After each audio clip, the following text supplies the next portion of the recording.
দেখুন বন্ধুরা, হাজি ভাই ট্রাইবের হান্টাররা দেখুন জল পিপাসায় পাগল হয়ে গেছেন এবং জল খাবার জন্য দেখুন কি পাগলভাবে কাড়াকাড়ি করেছেন এবং অনেক রৌদ্র দিয়েছেন তো। এবং আফ্রিকার মধ্যে জলের কিন্তু অনেক অভাব, আর এই জলের বোতলটাও কিন্তু একটি ট্যুরিস্ট এসে দেখুন অফার করেছেন এবং জল খাওয়ার জন্য ঝগড়া লাগতে হয়। দেখুন ওনাকে ধাক্কা দিয়ে দিয়েছে এবং কি দাদাগিরি না। আর চিপকে ধাক্কা দেওয়া কিন্তু বহুত বড় ব্যাপার। দেখুন ওনাকে মারছেন কারণ ওনার গ্রুপের চিপ, এই চিপ বলছে ভাই আমি ফার্স্ট টাইম খাবো, তুই খাবি কি? তেমন মানছেন না, দেখুন ঝগড়া লাগছেন।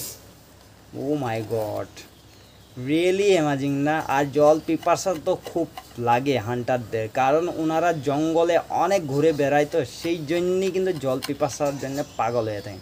লাইক কমেন্ট অ্যান্ড সাবস্ক্রাইব করে নেবেন আমাদের চ্যানেলটাকে।